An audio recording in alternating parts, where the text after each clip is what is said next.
Setelah misi sebelumnya hampir mati, Taylor berlatih setiap hari untuk melatih kekuatannya. Ia terus berlatih dengan beban yang berat dan kasar untuk memulihkan semua luka di tubuhnya. Karena misi selanjutnya jauh lebih ekstrim, ia pun harus menyiapkan dirinya dengan matang-matang.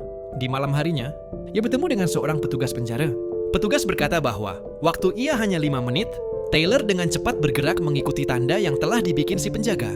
Karena misi ia kali ini adalah sebuah misi penyelamatan. Ia terus berjalan dengan hati-hati.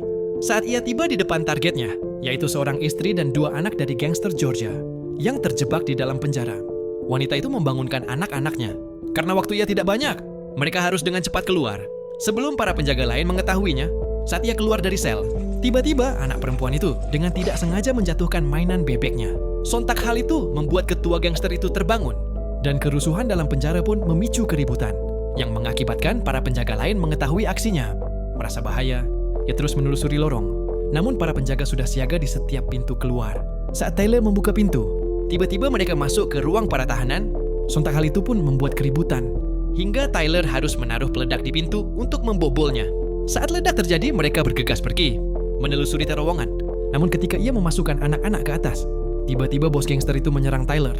Namun Tyler dengan kemampuan yang sangat kuat, ia menempelkan pipi Georgia ke dinding pembakaran batu bara. Singkat waktu saat dalam perjalanannya, beberapa helikopter tempur terus menghujani mereka dengan peluru. Namun Tyler mengambil sebuah senapan mesin, hingga 1 helikopter pun terjatuh. Tidak berselang lama, 1 helikopter menurunkan tim Reaper ke kereta api yang mereka tumpangi. Dan mereka langsung meluncur ke ruang mesin yang dimana Nick, yang hanya seorang diri, sempat kewalahan dengan mereka. Nick terus bertarung dengan para tim Reaper, hingga ia melumpuhkan kedua Reaper itu, berpindah ke Taylor. Ia pun harus adu tembakan dengan para tim Reaper lainnya. Dan dengan cepat, Taylor pun menjatuhkan mereka. Setelah ia menghabisi mereka, Taylor pergi ke ruang mesin untuk melihat keadaan Nick. Namun sebuah helikopter dengan membabi buta menembaki mereka, dengan tangguh Taylor pergi ke atas kereta dan menghabisi para pasukan Reaper yang berada di helikopter. Seketika itu selesai, tiba-tiba mereka mengalami remblong saat di perhentian kereta. Dan inilah kisah nyata dari film yang berjudul Extraction 2.